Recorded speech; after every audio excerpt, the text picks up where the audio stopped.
Hi, it's Ryan Moody here from Ryan Moody Fishing, helping you to fish smarter, not harder. So this one is mostly for the live baiters out there, or any bait fishing for that matter. It's all about using two anchors to hold your boat side onto the current to keep you in that one spot and you don't get blown around by the wind. Those of you who anchor off one anchor will notice that your boat does blow around a fair bit and the lines wander and carry on and you can't stay tight to the fish, or sorry, you can't stay tight to your bait half the time. The twin anchor technique helps you stay in that one position and the boat doesn't move around very much at all. Now the first thing you need to do is identify your spot. In this case we've got a bit of a ledge in the middle of the creek. We're not going to fish it, we're just going to anchor up just to show you as an example. But here we've got a ledge in the middle of the creek, we've sounded it up. As soon as I've gone over it with the sounder, I've taken a mark off a bank, just take note of a special tree or something like that, and the estimate of how far out it is into the creek, so that you know roughly where it is. Now it's top of the tide and we're going to have a run out tide shortly, so we're going to anchor so that the boat is about 20 to 25 feet at least up current of where the spot is, so that you can fish your baits down onto it. So what we're going to do is drop the front anchor first, and then we're going to reverse across the creek, drop a second anchor, and we're going to anchor accordingly to the wind as well. Today we don't have much wind, so we're probably going to hang with the tide mostly. If you do have a lot of wind blowing against the tide, then you might have to anchor closer to your spot than you think to allow for the wind to hold you back a little bit further. So we're going to start off now. We've got Colby, my son, he's the other decky today. He's up the front there, so we've got our spot just in here.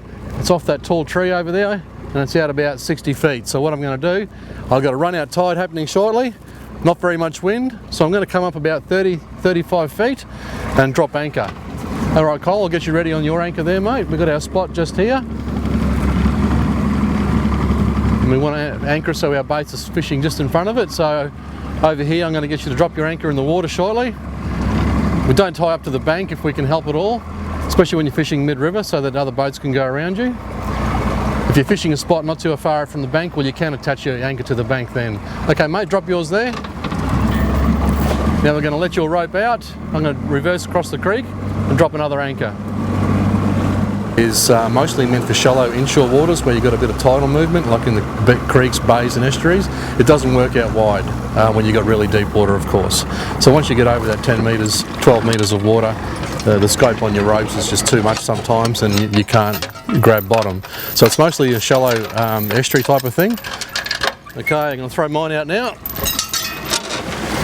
and just motor forward a little bit till we get to the right spot. Okay Cole, you can pull yours back in now.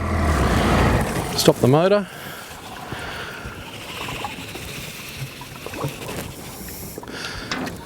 Okay, I'm slowing mine down now so it's getting a grip. We're right on this money right about here, so pull yours up tight Cole and set him in the slot. That's it, okay. Now we've secured the front anchor, we're right on the spot, right where we want to be. So I'm going to secure mine now into the cleat and now we can start fishing. So we've got the spot here. Identified it off that tree that's overhanging the water there, and it's sitting right in the middle of the creek, right about here. So now, as soon as this tide starts to move, we can fish on our spot. It doesn't matter if the wind blows a little bit, the boat's not going to blow sideways. We're going to hang nice and parallel to the creek. So you're not going to have rods moving all around the place. Your rods can sit straight out here and fish on your spot. And it works whether you're fishing for barra or jacks, anything in the creek on a snag. This might even just be a rubble bottom here with a series of rubbly bumps and that you want to chase grunter or threadies or something. In that case you don't have to anchor right on a particular mark, you just use the twin anchor technique to sit in that general area. But when you're pinpointing, always take notice of the spot when it first comes through on your sounder. Always take a mark off the bank straight away. Now when you get your boat built or set up or modified, if you're right into live baiting and you like to fish like this, it's very handy to have your rod holders down one side of your boat, have quite a few positions. Sometimes you might want to fish 4 or 5 rods in the right sort of areas, and always have those rod holders on a pretty good slant. You don't want them sitting vertical because you can get tip wrapped in the wind.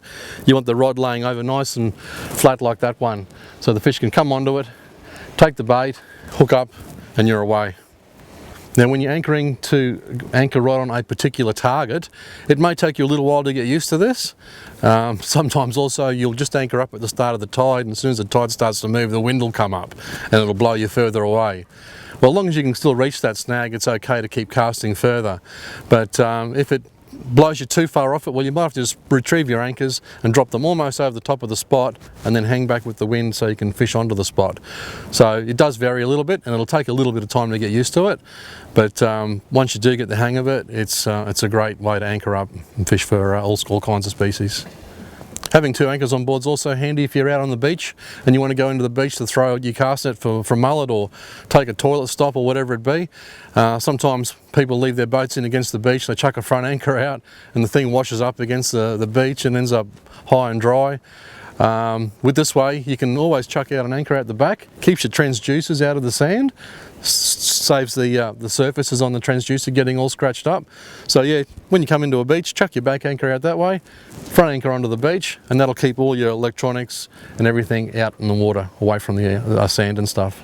And the added advantage with that is simply that if you do want to stay on the beach for a while and the tide's running out, well, you can let some of the rope off the front anchor, jump in your boat and pull some in out of the back.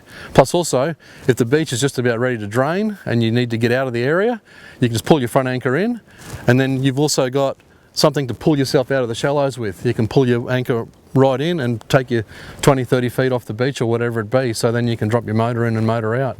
Sometimes it's really shallow in very close, and you know, you got to push it out through stingrays and box jellyfish, but if you can drag yourself out using the back anchor, it's a lot easier. Now, as you can see, with the wind coming in off the ocean there and a bit of tide coming around the corner, boat's just hanging there very nicely. Don't have to worry about it blowing up on the beach or nothing. We can go and catch our bait or do what we want now and get back out in the boat and be able to pull ourselves out in the shallows. So if you enjoyed this little tip and you'd like to see more, subscribe to our YouTube channel, like us on Facebook, or if you want some special tips that I only send out via email, head on over to our website www.ryanmoodyfishing.com and sign up to join our free fishing community. Get into the great outdoors, keep fishing smarter, and I'll see you next time.